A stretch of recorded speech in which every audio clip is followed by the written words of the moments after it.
جی جناب محترم حامد حمید صاحب جی. شکریہ جناب چیئرمین صاحب، آپ نے مجھے بجٹ پہ اپنے الفاظ ادا کرنے کا موقع فراہم کیا۔ اس کے لیے شاعر نے کیا خوب کہا ہے، جب کوئی نیا ٹیکس لگائے گا تم کو ایک شخص یاد آئے گا، جب کوئی تبدیلی نہیں لائے گا تم کو ایک شخص یاد آئے گا، جب کراچی میں نہ پانی آئے گا ہر کوئی عید پر نہائے گا تم کو ایک شخص یاد آئے گا، سوکھ صرف 2 ہی بوندیں آئیں گی، اب کوئی پیٹرول جو ڈلوائے گا تم کو ایک شخص یاد آئے گا، سنتے تھے بس گھر میں ایک کماتا ہے اب وہ بھی ایک نہ کمائے گا تم کو ایک شخص یاد آئے گا، جب بنو گے تم کسی کے گھر مہمان چائے پانی کچھ بھی نہ کھلائے گا تم کو ایک شخص یاد آئے گا، ٹھیلے والا اب 50 میں بھائی تصویریں فروٹ والی دکھائے گا تم کو ایک شخص یاد آئے گا، ارشاد تمہیں خود ہی کہے گی بیگم بتی بجھا دو بل بڑا آئے گا تم کو ایک شخص یاد آئے گا، جب کوئی نیا ٹیکس لگائے گا جب کوئی تبدیلی نہیں لائے گا تم کو ایک شخص یاد آئے گا۔ جناب چیئرمین صاحب، زمین بیچ ڈالی، زمن بیچ ڈالا، لہو بیچ ڈالا، کفن بیچ ڈالا، کیا میرے گلشن کی ہر شے کا سودا، شجر بیچ ڈالا، چمن بیچ ڈالا، کیے تھے نوکریوں اور مکانوں کے وعدے، میرے جائے مرگ کا کفن بیچ ڈالا، میں روٹی اور کپڑے میں الجھا رہا، میں روٹی اور کپڑے میں الجھا رہا، ایک نشئی نے میرا وطن بیچ ڈالا۔ یہ ایکسپنج کیا جاتا ہے جی۔ جناب چیئرمین صاحب، پاکستان تحریک انصاف نے 8400 ارب روپے کا یہ تیسرا بجٹ پیش کیا، وفاقی حکومت کی جانب سے یہ پیش کردہ بجٹ جو کہ امیر کے فائدے کے لیے اور غریب کو تباہ کرنے کے لیے کافی ہے۔ آج کا پاکستان، خوشحال پاکستان، وزیر خزانہ نے اپنے بجٹ میں جتنے خوبصورت الفاظ ادا کیے اس کی مثال شاید پاکستان کی تاریخ میں نہیں ملتی کہ محترم شوکت فیاض ترین صاحب نے کہا کہ اس کے ثمرات انشاءاللہ تعالی پاکستان کی عوام تک پہنچیں گے، یہ بھی الفاظ اس ایوان میں گونج رہے تھے تو آپ دیکھیں کہ کتنا ریپڈ ریسپانس ہے ہمارے فائنانس منسٹر کا کہ فوراً تیل کی پرائسز اپ ہو گئیں، اتنا جلدی ریلیف تو اللہ کی ذات بیمار کو نہیں دیتی جتنا جلدی ریلیف اس وزیر خزانہ نے پاکستان کی عوام کو دیا۔ جناب چیئرمین صاحب، ایک اور بات جو ہمارے شوکت فیاض ترین صاحب نے کہا اپنے ایک ٹیلی ویژن کے انٹرویو میں کہ نیب اور اکانومی اکٹھے نہیں چل سکتے، یہ وہی ایجنڈا ہے کہ جو اپوزیشن پچھلے 3 سال سے باواضح بلند ہو کر کہہ رہی ہے کہ نیب نیازی گٹھ جوڑ سے ملک ترقی نہیں کرے گا، اس سے ملک کو نقصان ہوگا، مگر ایوانہ بالا میں بیٹھے حکمرانوں کو 1 جون تک نہیں دیں گی۔ جناب چیئرمین صاحب، آج کا بجٹ جو کہ غریب کو غریب تر کر گیا ہے اور امیر کی خوشحالی کے لیے یہ بجٹ لایا گیا، 13,000 ارب روپیہ لے کر آپ نے ٹیکسز لگا کر اس ملک پر یہ احسان عظیم کیا کہ یہاں پر ٹیکس کی جو ریشو تھی، ٹیکس کی جو کلیکشن تھی، وہ دنیا کو دکھانے کے لیے آپ نے عادات کے جو ہیر پھیر کیے، آج پوری دنیا میں اس پہ جگ ہسائی ہو رہی ہے۔ جناب چیئرمین صاحب، آج کا وزیر خزانہ جو کہ اس اسمبلی کا چوتھا وزیر خزانہ ہے، وہ یہ کہہ رہے ہیں کہ ہمیں ڈالر کو کنٹرول کرنا پڑے گا، کہ اسحاق ڈھار کی پالیسی کو آج آپ کا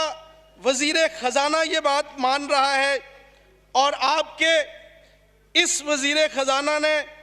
چونکہ یہ بہت لرنڈ وزیر خزانہ ہے، جنہوں نے پاکستان پیپلز پارٹی کے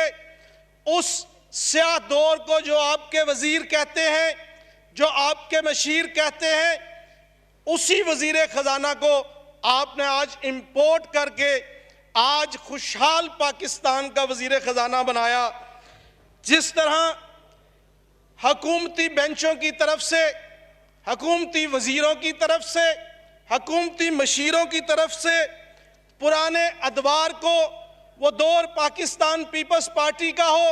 وہ دور پاکستان مسلم لیگ نون کا ہو، وہ دور پاکستان مسلم لیگ کاف کا ہو، یا وہ دور آمریت کا ہو، اس پہ بڑی بلند و بانگ دعوے ہوتے ہیں، بڑی تقریریں ہوتی ہیں، اور یہ ثابت کرنے کی کوشش کی جاتی ہے کہ وہ جو ادوار تھے اس میں بددیانتی عروج پہ تھی، بد عہدی عروج پہ تھی، اقربا پروری عروج پہ تھی۔ تو میں جناب چیئرمین صاحب آپ کی توجہ چاہوں گا کہ اگر آج کی اس پی ٹی آئی میں سے وہ تمام ادوار کے منسٹر نکال دیے جائیں، وہ تمام ادوار کے لوٹے نکال دیے جائیں، تو اس پی ٹی آئی میں تحریک رہ جائے گی، انصاف ختم ہو جائے گا۔ جناب چیئرمین صاحب، 10 ارب کے ٹیکس اس وزیر خزانہ صاحب نے تنخواہ دار طبقے کو بھی نہیں چھوڑا، اس کے میڈیکل ٹریٹمنٹ پر، پینشن فنڈ پر، الاؤنسز پر ٹیکس لگا دیے ہیں، جو کہ سریحن آئین کی خلاف ورزی ہے۔ ایل این جی پر ٹیکس لگا دیا، جو میں سمجھتا ہوں کہ عوام پر براہ راست اس کا بوجھ پڑے گا۔ سرکاری ملازمین پر، پروویڈنٹ فنڈ پر 10% ٹیکس لگایا گیا، جو کہ میں سمجھتا ہوں کہ یہ ٹیکس فری بجٹ کا نعرہ صریحاً غلط ہے۔ 10% تنخواہ کو بڑھا کر ڈبل ٹیکس واپس قوم سے اور تنخواہ دار طبقے سے واپس لیا جا رہا ہے۔ انٹرپٹ نہیں، سب کو پتا ہے نام کا، میں نام نہ بھی لوں تو لوگ جان سے جائیں۔ گزارش ہے کہ وہ انٹرپٹ نہ کرے۔ جی جناب چیئرمین صاحب، میں آپ کے توسط سے، چونکہ آپ بھی میرے ہی ڈویژن سے تعلق رکھتے ہیں، تو میں جناب پرائم منسٹر عمران خان صاحب کا دل کی عطا گہرائیوں سے مشکور و ممنون ہوں کہ سرگودا میں شہد کی نہریں بہہ رہی ہیں، سرگودا میں دودھ کی نہریں نکلنے والی ہیں، سرگودا میں پینے کے پانی کا مسئلہ، سرگودا میں روڈز کا مسئلہ، سرگودا میں بجلی کی لوڈ شیڈنگ کا مسئلہ، سرگودا میں گیس کا مسئلہ، سرگودا میں سالڈ ویسٹ مینجمنٹ کا مسئلہ، تھانہ کلچر کا مسئلہ، وہ اللہ کے فضل و کرم سے تمام مسائل حل ہو گئے ہیں، اور سرگودا جو اس وقت پاکستان کا پیرس ڈکلیئر کیا جا چکا ہے، میں اس پہ جناب عمران خان صاحب کو دل کی عطا گہرائیوں سے مبارکباد پیش کرتا ہوں کہ ان کی شب و روز محنت کی وجہ سے سرگودا میں آج دودھ کی نہریں بہہ رہی ہیں۔ تو میں آپ سے یہ سربستہ، یہ ہاتھ جوڑ کر آپ سے یہ التجا کروں گا، کائنڈلی خدا کے لیے ان کو ہوش میں لائیں، یہ آپ سے سربستہ گزارش کروں گا کہ جس ڈویژن نے ان کو عزت دی، جس ڈویژن نے آپ کو عزت دی،